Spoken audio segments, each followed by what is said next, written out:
안녕하세요. 반갑습니다. 오늘도 성령님과 함께 동행하는 행복한 날들이 되시기를 바랍니다. 우리 같이 찬양하며 하나님께 예배하겠습니다.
세상 살아갈 때 주를 더욱 사랑합니다.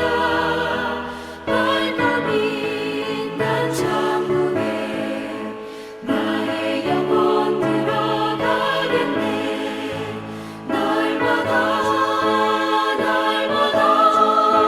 주를 찬송하겠네.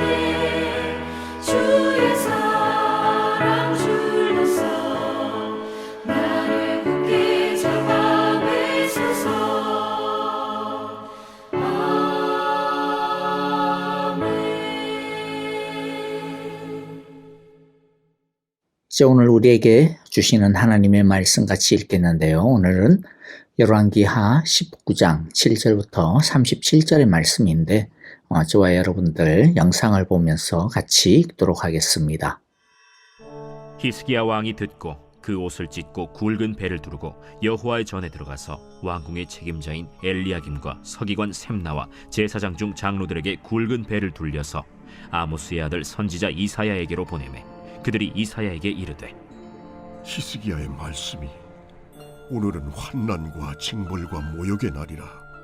아이를 낳을 때가 되었으나 해산할 힘이 없도다. 랍사게가 그의 주 아수르 왕의 보냄을 받고 와서 살아계신 하나님을 비방하였으니 당신의 하나님 여호와께서 혹시 그의 말을 들으셨을지라. 당신의 하나님 여호와께서 그 들으신 말 때문에 꾸짖으실 듯하니 당신은 이 남아있는 자들을 위하여 기도하소서 하더이다. 이와 같이 히스기야 왕의 신복이 이사야에게 나아가니 이사야가 그들에게 이르되 너희는 너희 주에게 이렇게 말하라. 여호와의 말씀이 너는 아수르 왕의 신복에게 들은 바 나를 모욕하는 말 때문에 두려워하지 말라. 내가 한 영을 그의 속에 두어 그로 소문을 듣고 그의 본국으로 돌아가게 하고 또 그의 본국에서 그에게 칼에 죽게 하리라 하셨느니라. 랍사게가 돌아가다가 아수르 왕이 이미 라기스에서 떠났다 함을 듣고 림나로 가서 아수르 왕을 만났으니 왕이 거기서 림나와 싸우는 중이더라. 아수르 왕은 구스 왕 디르하가가 당신과 싸우고자 나왔다. 함을 듣고 다시 히스기야에게 사자를 보내며 이르되 너희는 유다의 왕 히스기야에게 이같이 말하여 이르기를 네가 믿는 네 하나님의 예루살렘을 아수르 왕의 손에 넘기지 아니하겠다 하는 말에 속지 말라. 아수르의 여러 왕이 여러 나라에 행한 바 진멸한 일을 네가 들었나니 네가 어찌 구원을 얻겠느냐? 내 조상들이 멸하신 여러 민족 곧 고산과 하란과 레셉과 들라살에 있는 에덴 족속을 그 나라들의 신들이 건졌느냐? 하맛 왕과 아르밧 왕과 스발와임 성의 왕과 헤나와 아와의 왕들이 다 어디 있느냐 하라. 히스기야가 사자의 손에서 편지를 받아보고 여호와의 성전에 올라가서 히스기야가 그 편지를 여호와 앞에 펴놓고 그 앞에서 히스기야가 기도하여 이르되 그룹들 위에 계신 이스라엘의 하나님 여호와여, 주는 천하 만국의 홀로 하나님이시라. 주께서 천지를 만드셨나이다. 여호와여, 귀를 기울여 들으소서. 여호와여, 눈을 떠서 보시옵소서. 산헤립이 살아계신 하나님을 비방하러 보낸 말을 들으시옵소서. 여호와여, 아수르 여러 왕이 과연 여러 민족과 그들의 땅을 황폐하게 하고 또 그들의 신들을 불에 던져 싸우니 이는 그들의 신이 아니요 사람의 손으로 만든 것 곧 나무와 돌뿐이므로 멸하였나이다. 우리 하나님 여호와여, 원하건대 이제 우리를 그의 손에서 구원하옵소서. 그리하시면 천하 만국이 주 여호와가 홀로 하나님이신 줄 알리이다. 아모스의 아들 이사야가 히스기야에게 보내 이르되 이스라엘 하나님 여호와의 말씀이 내가 아수르 왕 산헤립 때문에 내게 기도하는 것을 내가 들어노라 하셨나이다. 여호와께서 아수르 왕에게 대하여 이같이 말씀하시기를 처녀딸 시온이 너를 멸시하며 너를 비웃었으며 딸 예루살렘이 너를 향하여 머리를 흔들었느니라. 내가 누구를 꾸짖었으며 비방하였느냐? 누구를 향하여 소리를 높였으며 눈을 높이 떴느냐? 이스라엘의 거룩한 자에게 그리하였도다. 내가 사자들을 통하여 주를 비방하여 이르기를 내가 많은 병거를 거느리고 여러 산 꼭대기에 올라가며 레바논 깊은 곳에 이르러 높은 백향목과 아름다운 잣나무를 베고 내가 그 가장 먼 곳에 들어가며 그의 동산의 무성한 수풀에 이르리라. 내가 땅을 파서 이방의 물을 마셨고 나의 발바닥으로 애굽의 모든 강들을 말렸노라 하였도다. 내가 듣지 못하였느냐? 이 일은 내가 태초부터 행하였고 옛날부터 정한 바라. 이제 내가 이루어 너로 견고한 성들을 멸하여 무너진 돌무더기가 되게 함이니라. 그러므로 거기에 거주하는 백성의 힘이 약하여 두려워하며 놀랐나니 그들은 들의 채소와 푸른 풀과 지붕의 잡초와 자라기 전에 시든 곡초같이 되었느니라. 내 거처와 내 출입과 내가 내게 향한 분노를 내가 다 아노니 내가 내게 향한 분노와 내 교만한 말이 내 귀에 들렸도다. 그러므로 내가 갈고리를 내 코에 꿰고 재갈을 내 입에 물려 너를 오던 길로 끌어 돌이키리라 하셨나이다. 또 내게 보일 징조가 이러하니 너희가 금년에는 스스로 자라난 것을 먹고 내년에는 그것에서 난 것을 먹되 제3년에는 심고 거두며 포도원을 심고 그 열매를 먹으리라. 유다 족속 중에서 피하고 남은 자는 다시 아래로 뿌리를 내리고 위로 열매를 맺을지라. 남은 자는 예루살렘에서부터 나올 것이요 피하는 자는 시온 산에서부터 나오리니 여호와의 열심이 이 일을 이루리라 하셨나이다 하니라. 그러므로 여호와께서 아수르 왕을 가리켜 이르시기를 그가 이 성에 이르지 못하며 이리로 화살을 쏘지 못하며 방패를 성을 향하여 세우지 못하며 치려고 토성을 쌓지도 못하고 오던 길로 돌아가고 이 성에 이르지 못하리라 하셨으니 이는 여호와의 말씀이시라. 내가 나와 나의 종 다윗을 위하여 이 성을 보호하여 구원하리라 하셨나이다. 이 밤에 여호와의 사자가 나와서 아수르 진영에서 군사 18만 5천 명을 친지라. 아침에 일찍이 일어나 보니 다 송장이 되었더라. 아수르 왕 산헤립이 떠나 돌아가서 니느웨에 거주하더니 그가 그의 신 니스록의 신전에서 경배할 때에 아드람멜렉과 사레셀이 그를 칼로 쳐 죽이고 아라라 땅으로 그들이 도망하매 그 아들 에살핫돈이 대신하여 왕이 되니라. 여러분, 성도들의 가장 큰 복이라면 하나님의 말씀이 있다라는 것입니다. 절박한 어려움 앞에서 기도하는 히스기야에게 하나님은 말씀을 주십니다. 6절을 보면 하나님은 아시리아 왕의 종들이 하나님을 능욕하는 말을 두려워할 필요는 없다라고 하십니다. 그런 말은 아무리 해야 하나님에게는 아무 소용이 없는 것이니까 그런 소리는 그냥 지나가는 똥개가 짖는구나 그렇게 생각하라는 것입니다. 사실 우리는 우리를 위협하는 어려움과 고통에 대해 히스기야처럼 너무나도 무서워하죠. 우리도 하나님께서 말씀하셨듯이 그런 어려움에 대해 너무 들 필요가 없다라고 하는 것 잘 알지만 그런데 그게 마음대로 잘 되지가 않습니다. 문제에 압도될 때가 많습니다.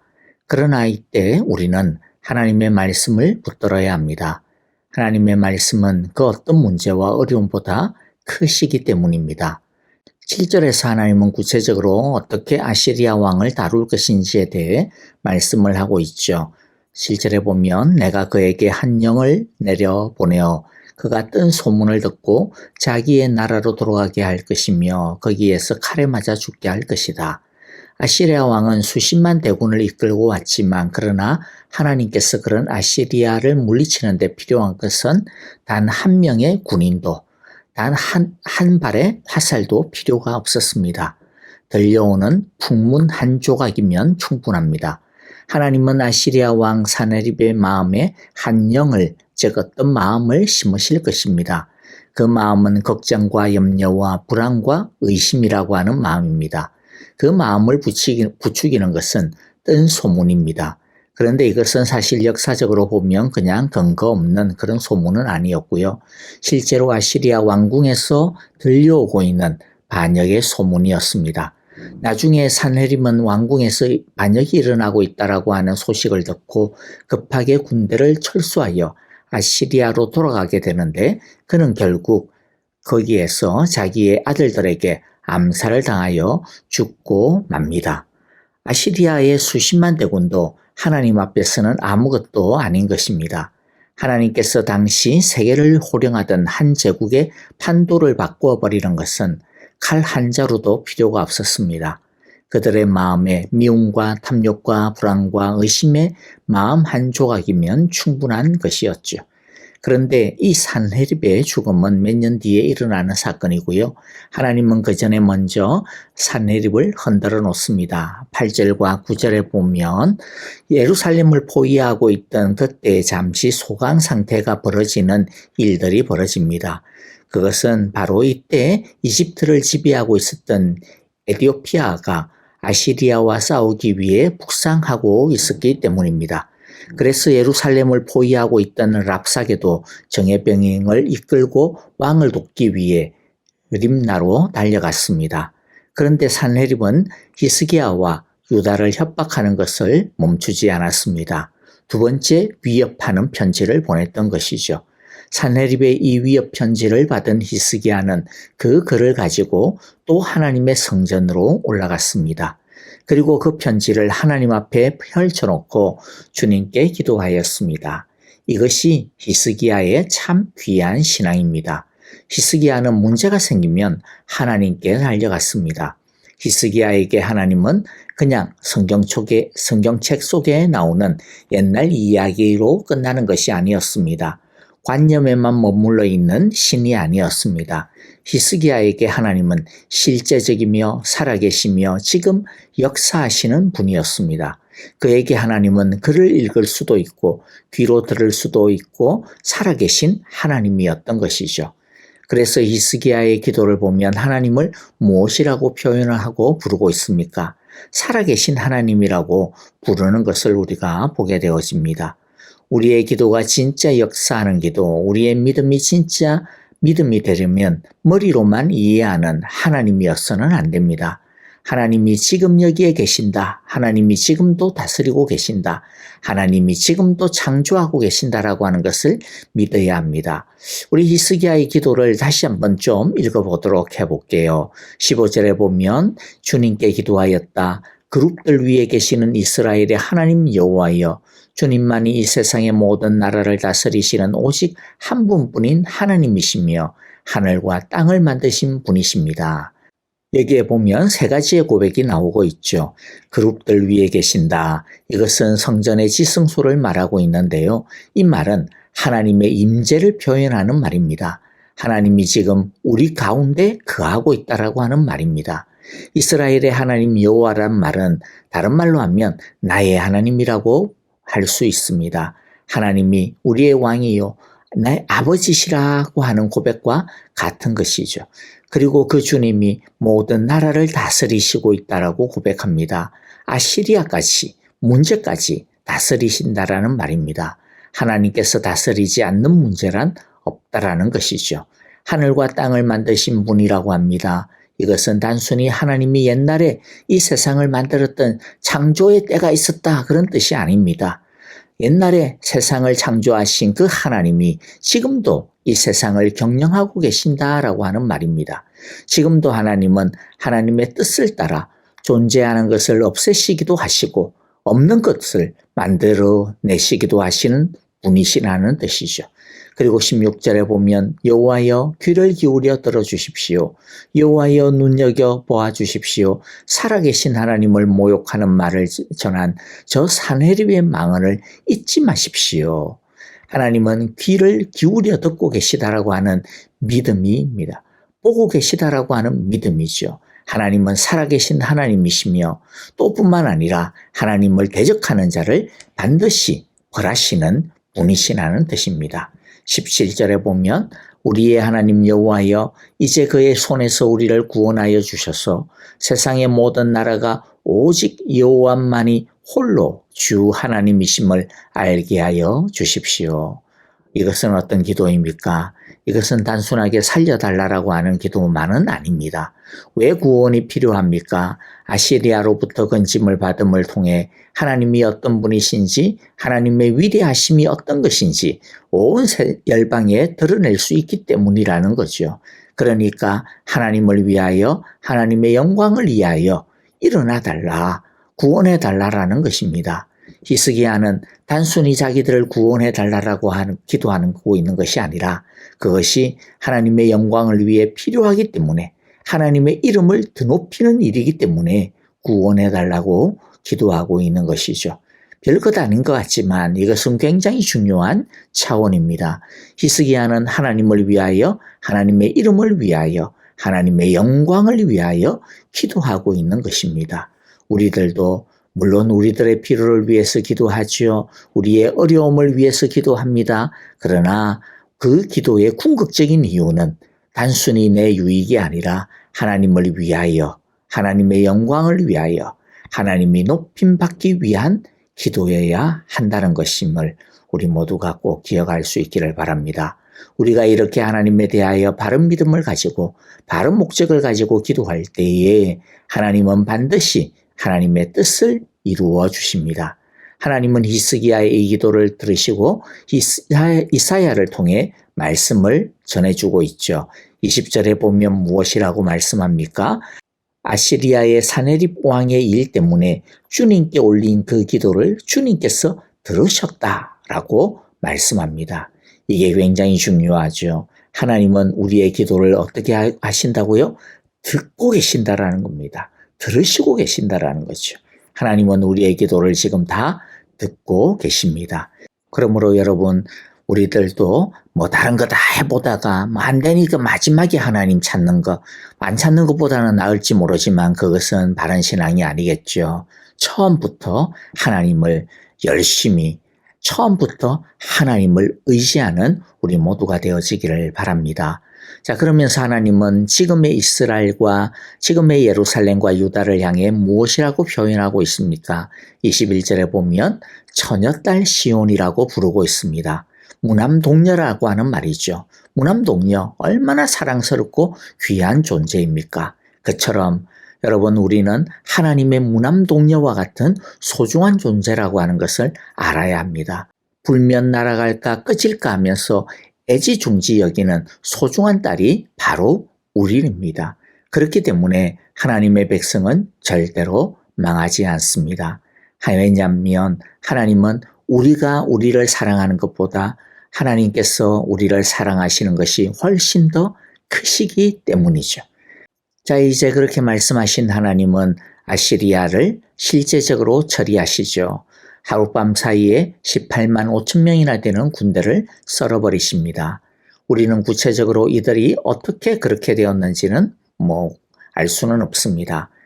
하지만 역사적으로 분명한 것은 사네립이 결국에는 퇴각했다라는 것입니다. 아시리아는 결국에는 예루살렘만은 점령하지 못하였습니다. 나중에 사네립의 아들 에살핫돈이 이집트마저 무너뜨립니다마는, 그런데 이집트를 침공하려면 분명히 유다를 거쳐가야 했을 텐데도 이후에 아시리아는 다시는 예루살렘을 공격하지 않는 것을 우리가 보게 됩니다. 말씀을 정리합니다. 여러분, 우리는 바른 말씀을 붙들고 바른 신앙생활을 하는데도 불구하고 무슨 어려움이 찾아왔을 때 우리는 어떤 일이 있어도 놀라거나 두려워하지 말고 우리 가운데 임재하시며 살아계시고 온 만물을 다스리고 계시며 지금도 세상을 운영하고 또 창조하시는, 우리의 기도를 들으시고 우리의 상황을 보고 계시는 그 하나님 앞에 나와야 합니다. 그 하나님 앞에 엎드려야 합니다. 그 하나님만을 의지해야 합니다. 그러면 우리는 하나님의 놀라운 구원을 보게 될 것입니다. 아멘. 자, 이제 오늘 우리에게 주신 하나님의 말씀들 마음 가운데 새기면서 우리 함께 찬양하며 기도하도록 하겠습니다. 교회와 또 형제자매들을 위하여 기도하시고 또 선교사님들을 위하여 기도해 주시기를 바랍니다. 특별히 우리 계속해서 아프신 분들을 위해서 기도하고 있습니다. 지수영 집사님을 위해서 기도해 주시고 또 우리 이경 집사님 주여 고치시고 회복시키시며 하나님 구원하여 주소서라고 그렇게 기도해 주시기를 바랍니다. 자, 이제 우리 함께 찬양하며 기도하겠습니다.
내 영혼 새롭게 세우시네.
주시고